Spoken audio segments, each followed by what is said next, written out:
Yeah, well, it's time. We've all been in hibernation for the last 16, 18 months. People are coming out, people want to shop, people have always wanted to shop. They've got money in their pockets. And now that the retailers can open properly, then it's time to get moving with everything and really start to capitalise on that.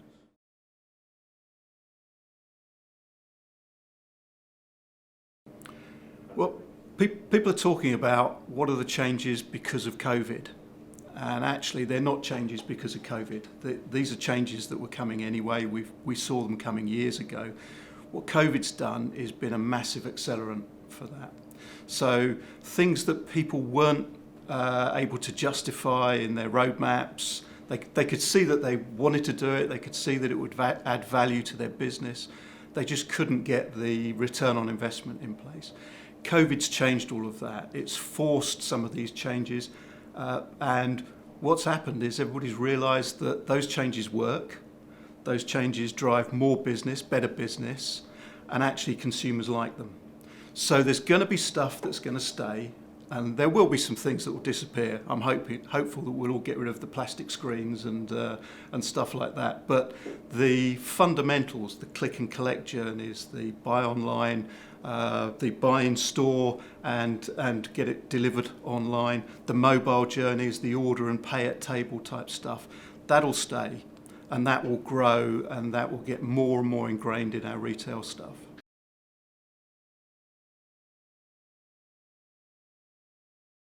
So the most important facet of the new world of retail, or this new emerging way of retailing, is there really are no rules.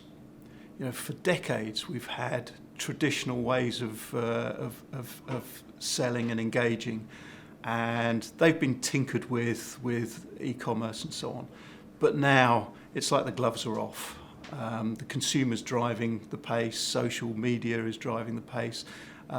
And so the key for every retailer is to find ways to adapt, find ways to innovate, and look at new ways of working with their customers.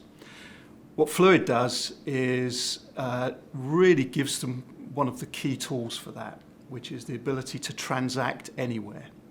So wherever the consumer wants to shop, whether it's mobile, whether it's online, whether it's social, whether it's in the store, there needs to be that consistent transaction, that consistent basket, and it needs to be adaptable enough to allow the transaction to flow through those channels and keep up with the customer. That's what we do.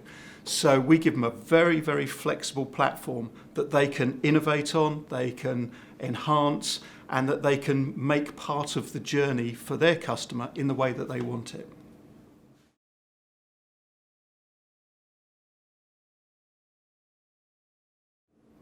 Okay, well, if we're talking about the selling technologies, there's a few things that I talk regularly to our clients and other retailers about.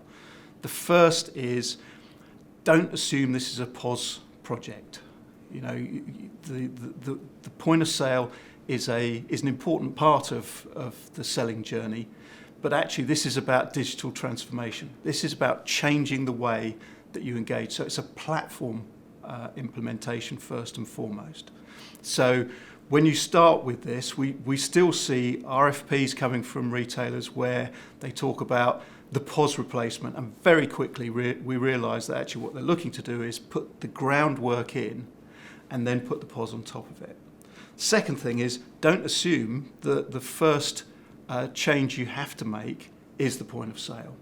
The point of sale is going to be changed along the journey, but actually there's plenty of opportunity to put our platform alongside your existing infrastructure and start getting benefits from day one, as opposed to waiting until you've deployed the entire solution into your point of sale lanes and then come back and say, now let's do some digital. It's the wrong way round, and now we're really starting to help our customers deliver the value early in the life cycle rather than right at the end. And finally, stay on base. Okay, the old traditional ways of taking a very comprehensive system and then changing it to try and work your way is just going to slow you down. Right? What you need to do is take the platform. It's got everything in it that you need. It's incredibly extensible, and then build around the platform. That's what you do with other parts of your environment. That's what you should be doing with your selling system.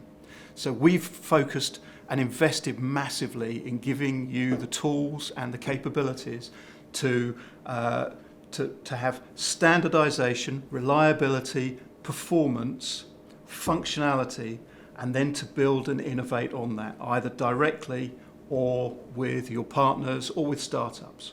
We've got great examples of customers who are doing that right now, where they're building their own just walk out stores. They're integrating vending machines. They're putting mobile solutions in. They're doing personalised engagement. So there's plenty of ways of doing this without moving from base. If you stay on base, you can take upgrades regularly, take advantage of everything we're doing, and that's a fundamental change that needs to be built into your own planning. We can't force you to do that.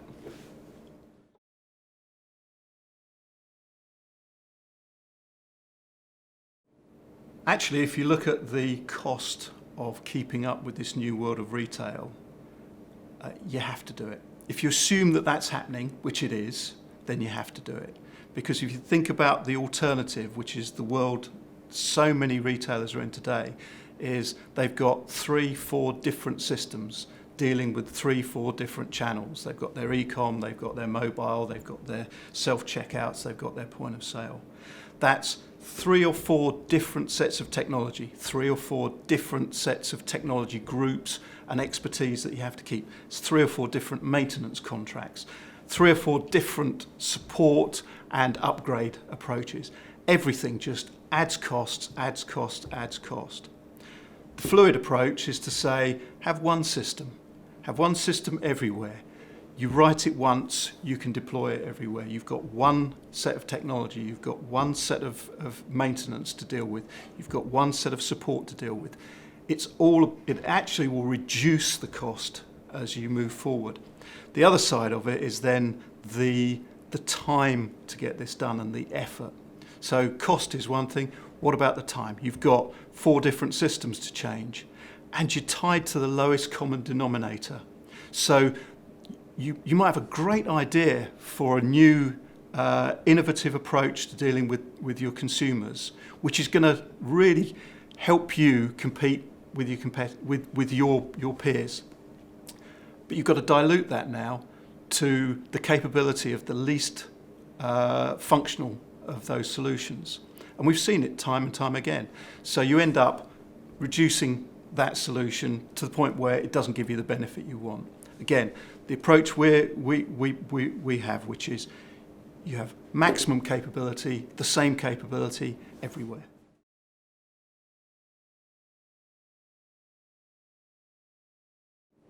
It absolutely is.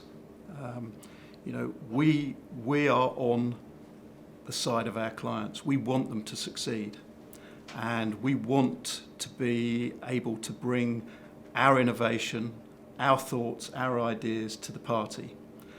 We've changed our commercial models to enable that, so that subscription, consumption, so that we win when our customers win.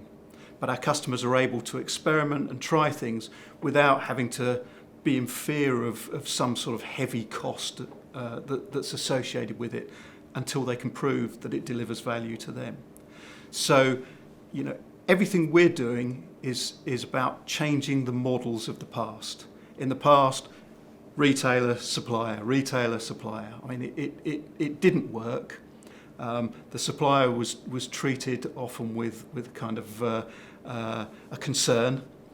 Today, that's shifted round. We're part of the answer, and we want to be able to bring all of those ideas to the front.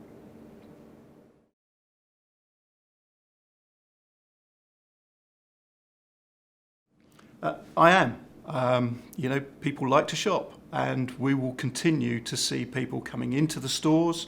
The journeys will change, and we've all had doom and gloom stories. We've seen some of our loved retail brands disappearing. But often they've disappeared because they haven't kept up with what's moving. For every one of the retailers that's gone, there's a whole wave of new guys coming with new ways who've adapted to the way that the retailers want to be. And so there's always winners, there's always losers. But fundamentally, the human population buys things, and they like to pick things up, they like to look at stuff, and they like that satisfaction of leaving the store with it in their hands. And so I think retail is still in a great place.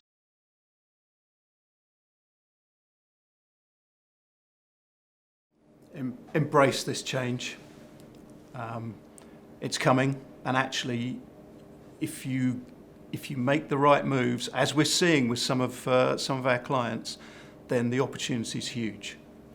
You have an asset which is your stores, which the online guys don't have. We've seen how that's been really effective in the e-commerce world of 10, 15 years ago, and now it's going to be really effective again. So make sure that you take every asset you have and learn from the digital space, bring those changes into the store, and use the stores as one of those key pieces that will drive upsell, drive instant gratification, the purchases, and so on. But personalise those journeys. So I think traditional retailers have everything to play for. I talk to senior executives in many of our clients, and some of the things strategically that they're planning are staggering. Really great out-of-the-box thinking that will move their business from being the brand that we know today to being something actually much more powerful. But they need the tools to do it. And the tools are out there now. We're one of those tools. We're not the only one. There are other areas, digital marketing and content and so on. Bring those tools together and just really take the fight to the online guys.